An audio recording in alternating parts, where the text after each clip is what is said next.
The views expressed on the following broadcasts do not necessarily reflect those of KHLT, Take 12 Radio, or our affiliates. The opinions on this show should not be considered as medical, psychological, or professional advice and are those of the host, co-host, and guest. Take 12 Radio and KHLT Recovery Broadcasting are not affiliated with any particular 12-step fellowship. One day at a time with its failures and fears, with portion of pain and burden of care, we must meet.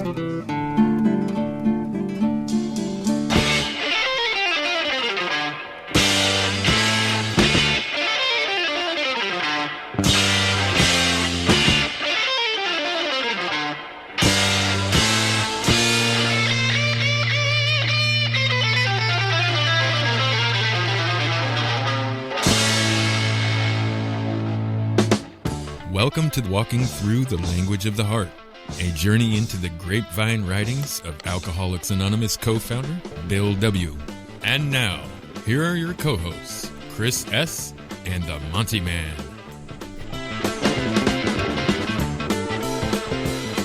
Well, hello, my friends, and thanks for tuning in to another episode of Walking Through the Language of the Heart with myself and, of course, Chris. What are we doing this week on Walking Through the Language of the Heart? Right around the late 50s or so, Bill Wilson was doing some traveling. He was going around, seeing what AA looked like in different countries and stuff. And this particular article, it's on page 312 of The Language of the Heart, and it was written in October 1960. Or it was published at least in October 1960, and it's called Our Pioneers Overseas. So this is going to kind of be interesting. Bill was focused on the alcoholic out there that could really use what we have in here. Mm-hmm. He was always really focused on that. And I'll bet you he paid a whole lot of attention to Alcoholics Anonymous spreading throughout the globe. Very early on, they started doing translations and things like that. So this is going to be an interesting article, I think. All righty, let's go. Let's go. I've just finished reading the printer's galleys for this international number of our Grapevine.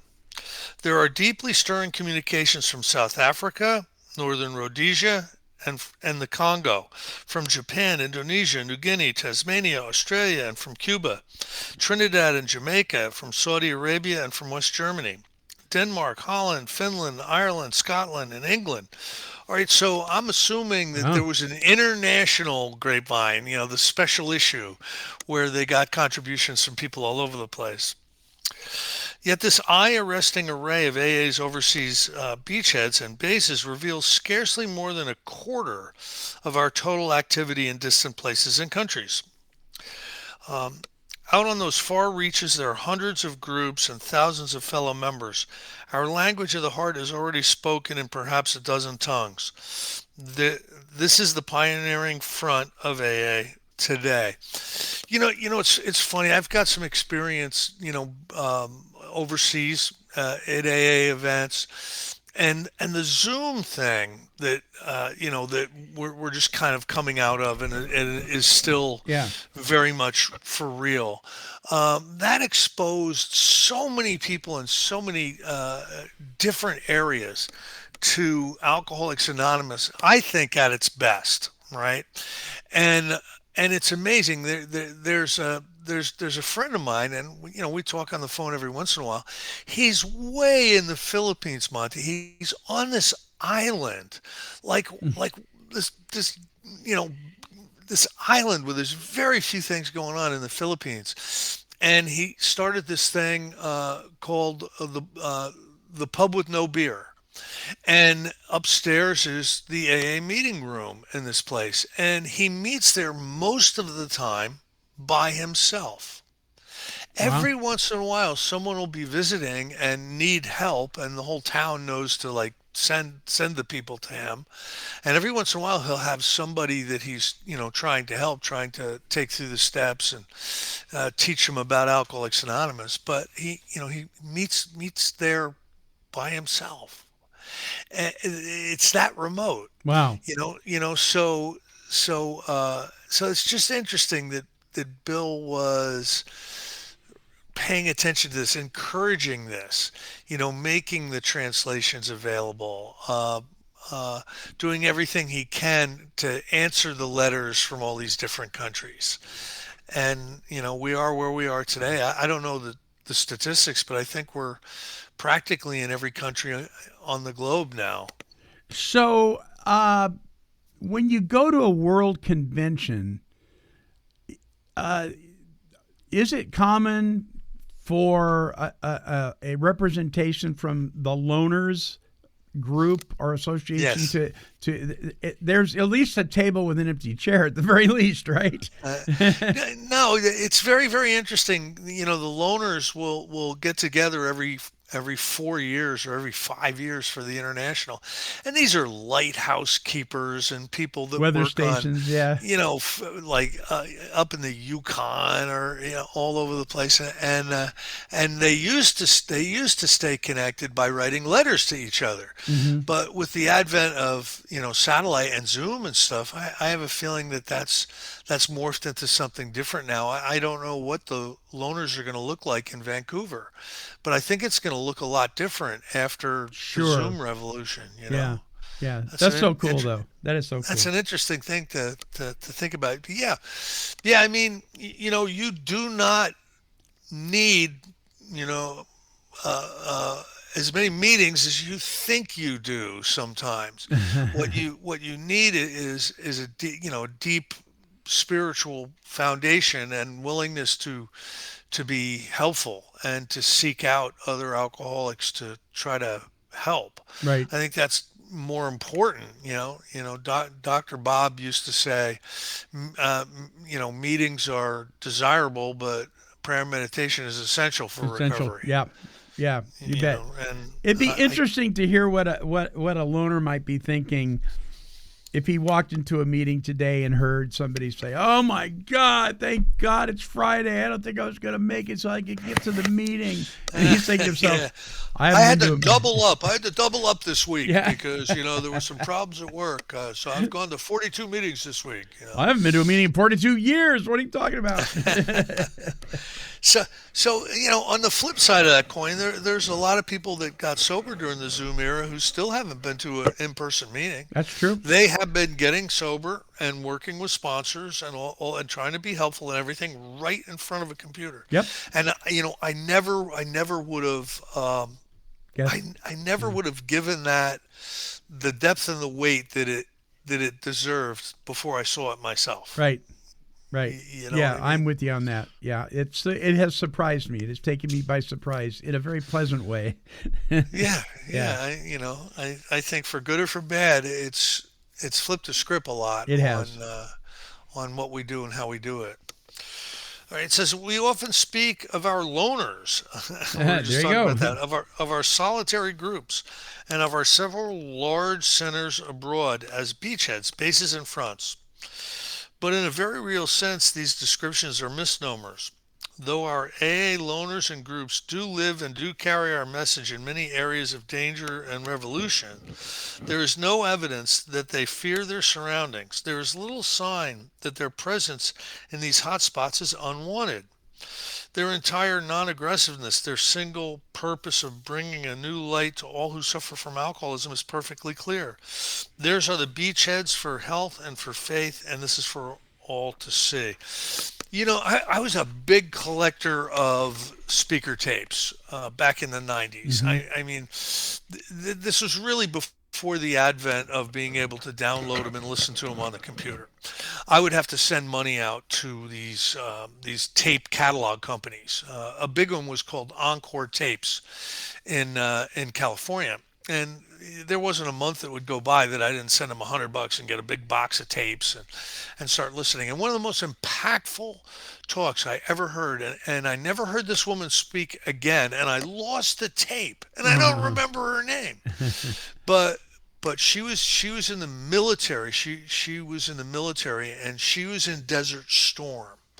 and she was a new alcoholic, and she went over to Desert Storm, and she would put these meetings together, in the PXs or whatever, and every once in a while someone would come, and but she would turn the light on, open up the big book, put the coffee pot on, and make a meeting place available. And some of the stories she told about what she saw and how she had to deal with it, and how helpful the spiritual principles of Alcoholics Anonymous were for her to like de-traumatize her from some of the things that she was Yeah. seeing over there. It was an amazing story. I wish I knew who she was, or I could find this tape, because it's a story that has haunted me. There are we really carry so much Hmm. of our experience with us by storytelling.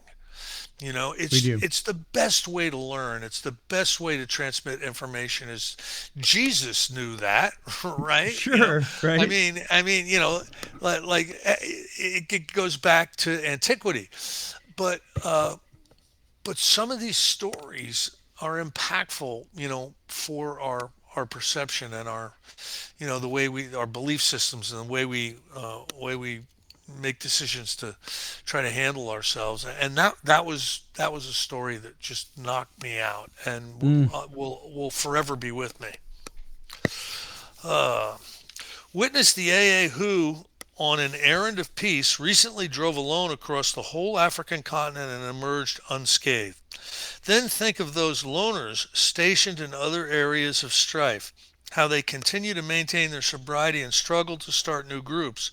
Please remember the intense concern of the AA who felt he had failed a fellow member who had committed suicide. Ponder the good humor of the Middle East AA meeting as its members gathered in secret rendezvous, lest the military authorities or some of our Mohammedan friends who never drank might be offended. Consider in these articles the problems of those fast growing overseas centers just now emerging from their pioneering time. How they have slowly gained the confidence of medicine, religion, and the press. How they have finally grown into unity through an even better application of our 12 traditions. How they have tried to make good their desperate lack of language translations, and how they have well begun to cross all barriers of race, creed, or social condition. This and more can be read in and between the special lines which they have penned for this Grapevine International issue. I wonder if that's available. In their catalog. I know that you can get every single Grapevine that's ever been done online. There's like a small subscription Hmm. fee or something, and it's all archived, and you can just go all the way back to the beginning and read every single Grapevine. I'll bet you the international issue would be an interesting one. You would think it would be available. Yeah, I can't I can't would imagine. think. Yeah. Can't imagine it wouldn't. Beyond doubt, this exciting pioneering front of AA today brings great promise of a vast worldwide unfoldment for tomorrow. Our friends abroad well understand that this is no time for complacent relaxation. Their letters eloquently portray their intense industry and dedication. So then, what can we do? We here in North America. Well, we can greatly increase the tempo of what we have been doing. Let's scan just a small sampling of our overseas projects. Americans and Canadians alike are much traveled in these days, therefore, let each traveler remember that many a group abroad has been started by a voyaging AA like himself or herself. We have a world directory. Let all such messengers be supplied with this valuable means of communication. This can mean untold inspiration to the loner or the group to be found at many a destination. Here, for instance, is a crying current need. As this grapevine goes to press, pandemonium has broken loose in Paris.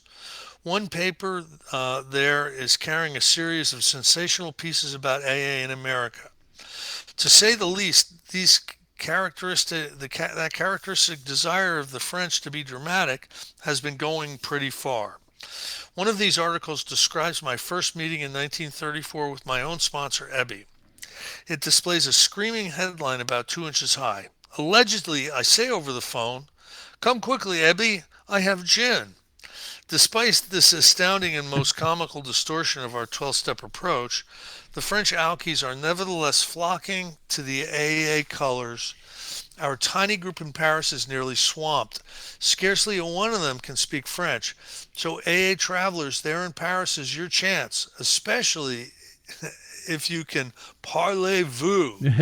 So, so the pioneering time really is still on us Sure. in many ways, Monty, and the opportunities are great still in some of these far-flung areas.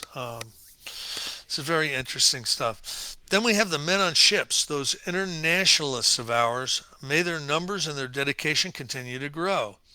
They have already planted and nurtured AA all over the world. To them we all exclaim, may your plantings increase and may your harvests bulge in AA granaries. That's kind of weird language. Yeah. But yeah, you would think the merchant marines probably, were responsible for a great deal of the AA spreading around, wouldn't you think? Yeah. Yeah. Now look into our efforts at GSO, AA's world headquarters.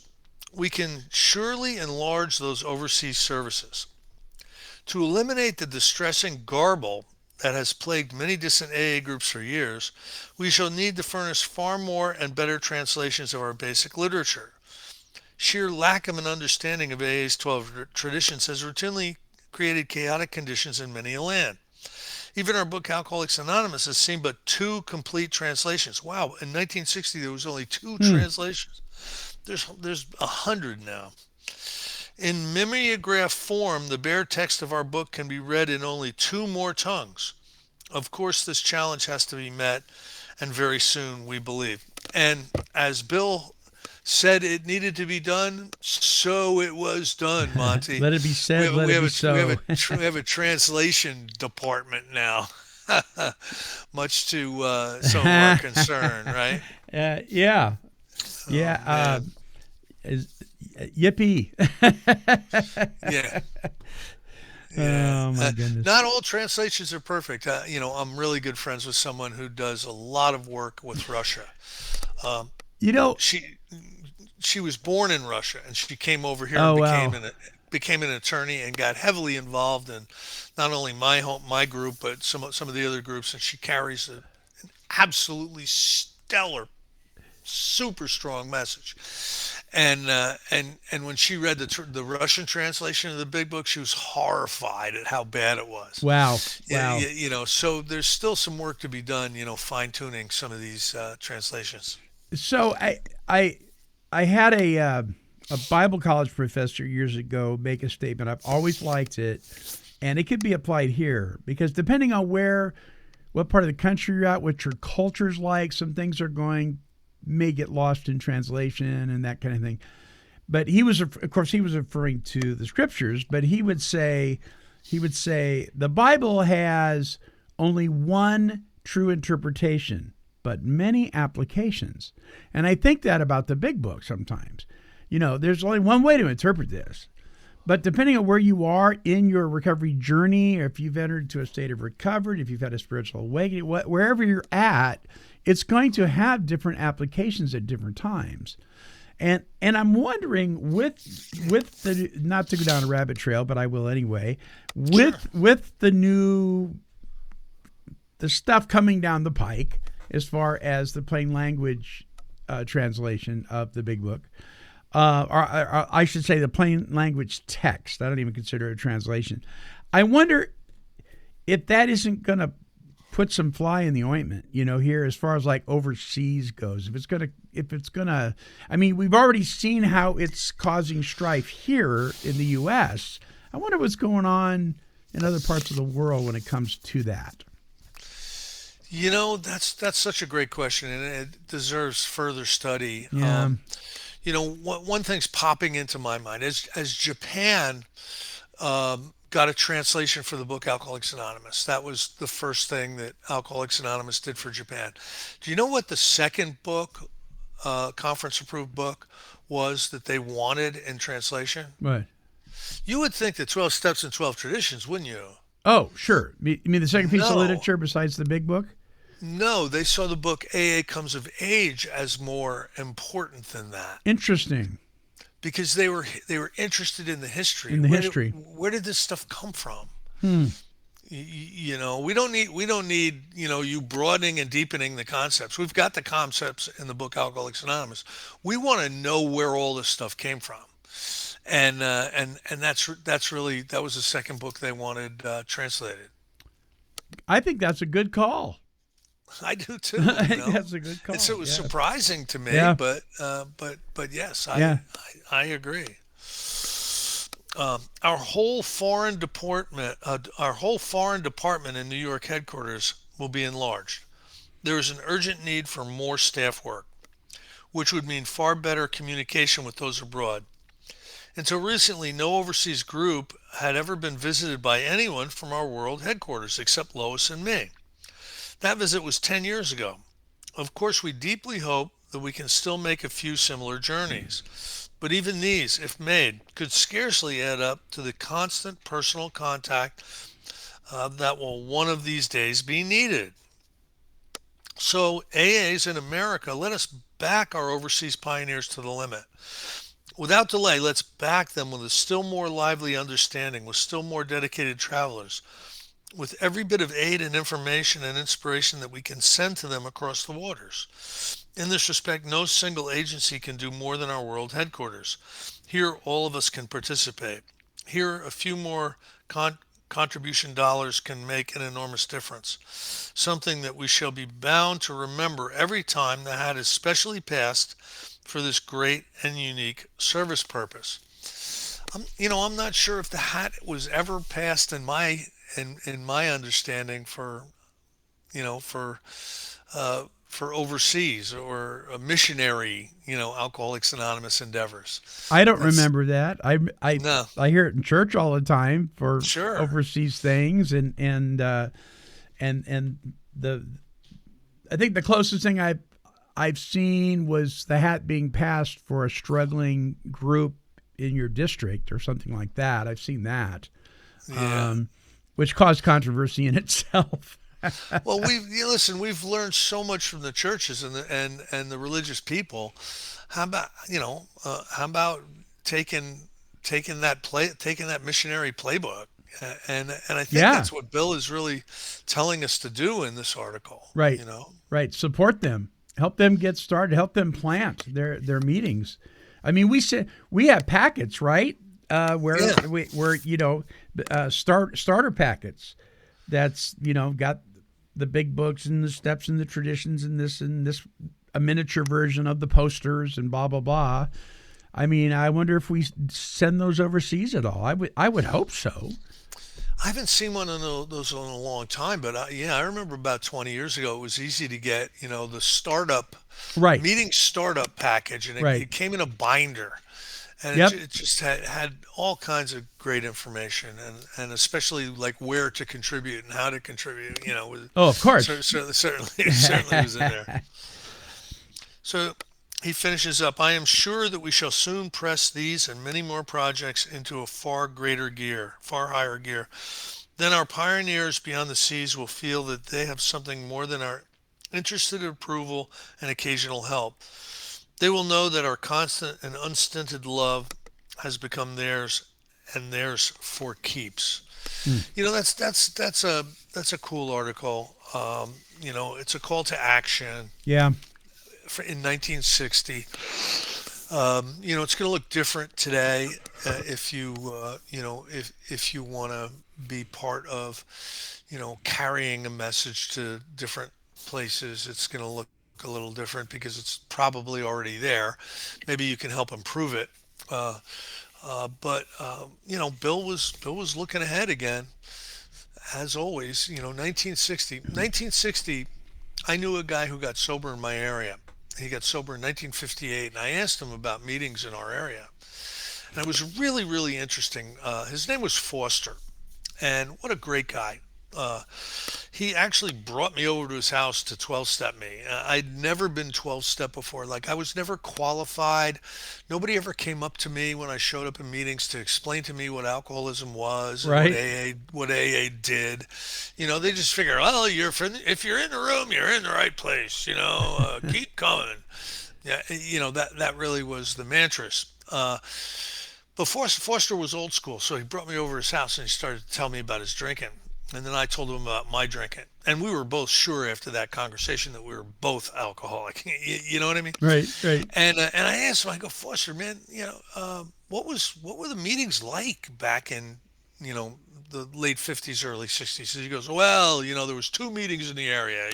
There used to be one, but we got a resentment and we bought our own coffee pot and we started one a couple of towns away. And there was about 8 or 10 of us that would meet, and we'd meet once a week. I go, well, once a week, what did you do? He goes, well, we'd meet once a week when we'd have a meeting. I go, well, what else? He goes, well, 12 step calls. 12 steps call. We did a lot of 12 step calls. So I'm like how many? He goes, oh, at least three a week, 3 times a week. Some of us are getting in a car and going to talk to a drunk that's reached out to Hmm. Alcoholics Anonymous. And now think about this, Monty. 25% of his exposure was the AA meeting, and 75% of it was getting in the car and going and finding a drunk that needed to be talked to. Yeah. That's what Yeah. that's what it was like in 1960 in my area. Listen, it's different everywhere, right? But that was a period of enormous growth between 1960 and 1990, maybe, Hmm. is the biggest growth period. We went from a couple 100,000 to a couple million. And I've got to think it had a lot to do with the emphasis and the perceived necessity of doing 12 step calls. We don't seem to have that perceived necessity anymore because there's so many meetings. But back in 1960, there was the one meeting and Hmm. it met once a week. Hmm. And at least 3 times a week, they'd get in the car and they would go and find a drunk to talk to who was reaching out for help. And I think you're right. I think because you can't hardly walk down the street without seeing a meeting hall somewhere. I mean, our little town of Albany, Oregon, which is probably 50,000 people. I there's so many meetings on the meeting list. There's not enough paper to print it on. I mean, they're everywhere. You know what I mean? And so Yeah. I think we get this attitude of, well, so and so will take care of it. There's so many meetings. They'll be fine. They'll be fine. Just give them a meeting schedule. They'll be fine. And there's Yeah. that, and then the sense of urgency. I mean, people back in the beginning when people were getting pulled off bar stools and dragged out of sanitariums because they were doing weird stuff there, and they had this amazing solution, a relationship, with God through the practice of these spiritual principles, and people were getting sober and staying sober, and their lives changed. People got excited, right? It was Yeah. revolutionary. It became very evangelical even, and so there was an excitement and a passion towards, wow, we've discovered a cure for this incredible, horrible thing that is killing people, and we just want to go out and tell people about it. I think we've lost that today, Chris, and because Yeah. I think it's so much more me focused because we have so many more cross addictive things going on, and Monty, I can't agree with you more. Now, let's just do a hypothetical here for a yeah. minute. Let's just say that humanity, Homo sapiens like ourselves, have been around for 1 million years. I'm not sure of the number. Let's just say, for sake of argument, that Okay. we've survived for about 1 million years. Up until about 3,000 years ago, when we learned how to specialize in agriculture, specialize in fishing, specialize in building, where we learned how to specialize, you know what we were? We were hunter gatherers. Hunter and gatherers. Yeah. That's what we were. Yep. So what that looked like, an average grouping of hunter gatherers would be about 20 adults, about 40 children. And what you would do is you would move around trying to find food and not getting killed. And try not to get in trouble with other hunter Hunter and gatherer gatherers. Right. groups, right? Yeah. Right. Try to avoid them or because it's going to be a battle. Now, you think about 3,000 years against 2 million. So 99.99% of our existence, we were in a tribe.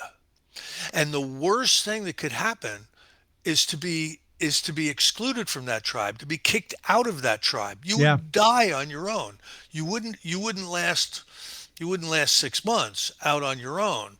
You needed the tribe for protection and for when you couldn't find food, somebody else would find. You know what I mean? Sure. Yeah. So it is in our DNA. It is deeply embedded in our primal selves to be part of community, to be connected to and be a part of.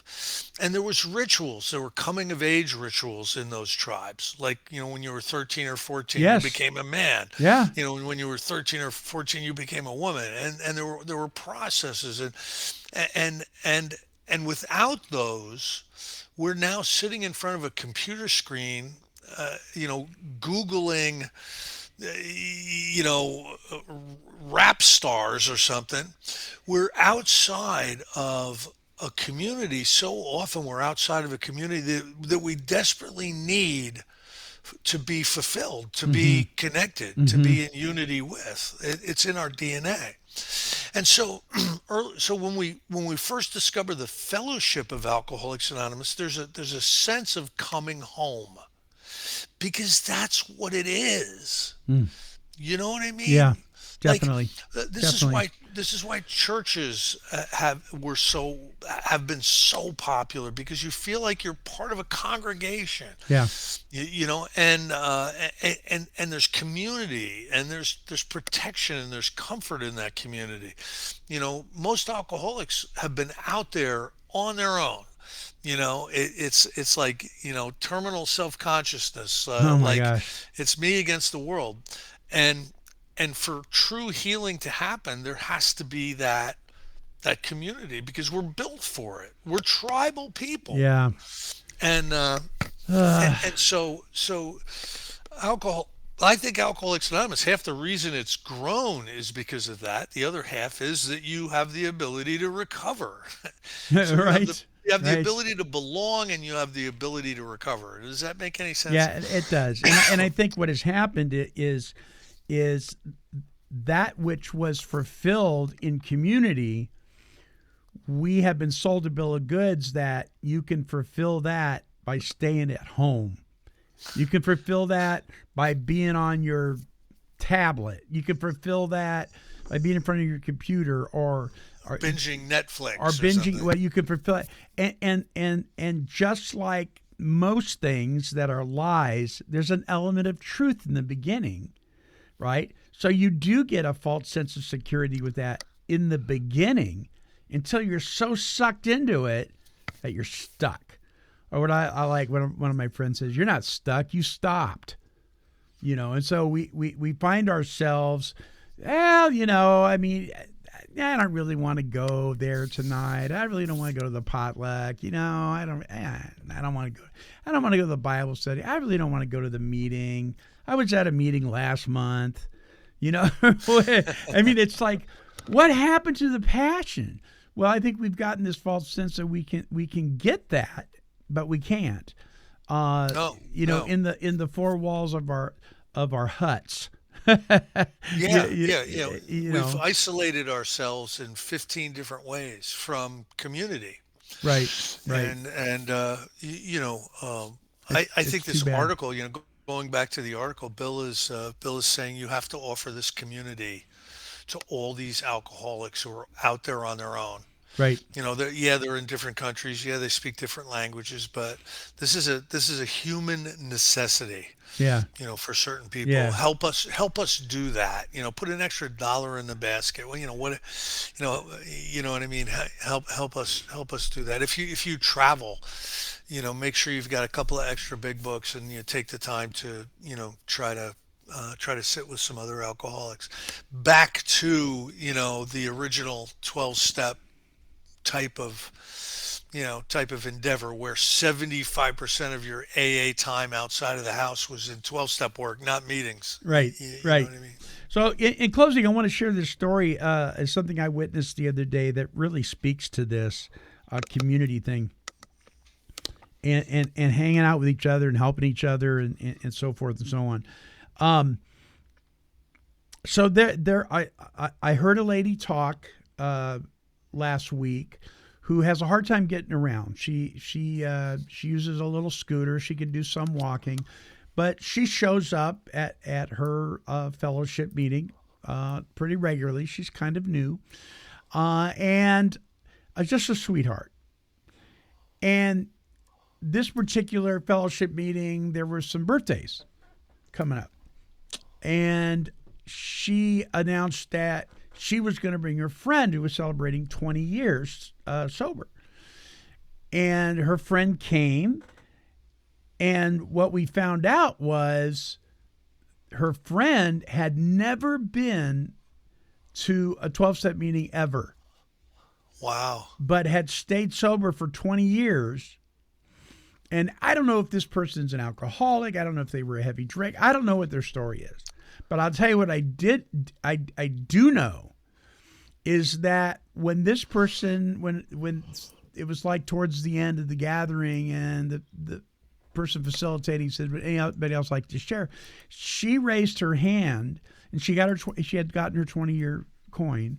She raised her hand, and she started to speak, and she couldn't speak. She was so emotionally moved to tears, uncontrollable crying, but it was an incredibly beautiful thing to watch. It was like she had finally come home. 20 years, Chris, she was Wow. without the support of her fellows. And what she had, I think if I get the story right, she had saw the person that uses this little scooter struggling on the sidewalk or something, and went to help her. That's how they met. They'd only known each other a few days. That's how they met. And then she invited her to come. And so you had this instant friendship that two very unlikely people, if you looked at both of them, you'd go, they probably would never run into each other. And here she was so just rejoicing that she had found this group of people. And I thought, man, do we ever take that for granted, right? We've got a meeting on every corner, and we're so prideful. Right? Oh, I was at a meeting this month. I'm going to stay home. Well, really? Because this lady, I guarantee you, she's coming back. What a beautiful picture of coming home, and 20 years. Oh my gosh. Wow. By herself. Bless her heart. So, yeah, whether it's New Zealand, New Hampshire, or Oregon, right? Yes. No, that's a great story. By seconds and inches, we show up here, don't we? Yeah. Yeah, we do. Yeah, we do. All right. Next week, Freedom Under God. The choice is yours. That's the title of the Grapevine article. Let me see. How many pages is that one? Oh, that one's going to be okay. Yeah, that's going to be a meaty one, but I promise I won't read ahead. I'm really tempted to, though, but I won't. We will see you all next week, folks. What did my grandpa used to say? Lord willing, and the creek don't rise. Yeah, there you go. Chris, thank you so much. All right, my friend. All right, everyone. Listen, stay tuned to the very end here so you can find out how to get caught up on all of this this great podcast, Walking Through the Language of the Heart with Chris S. and myself. Until next time, this is the Monty Man, along with the rest of the Take 12 Recovery Radio family. And we are wishing God's perfect serenity for you. Bye-bye now.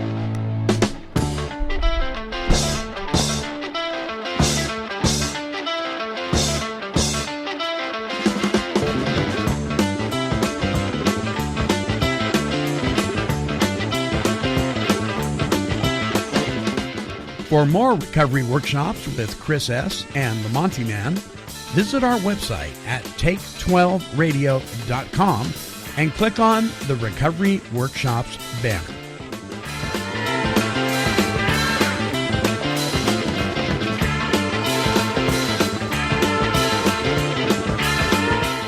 This has been a broadcast of Take 12 Recovery Radio and KHLT Recovery Broadcasting.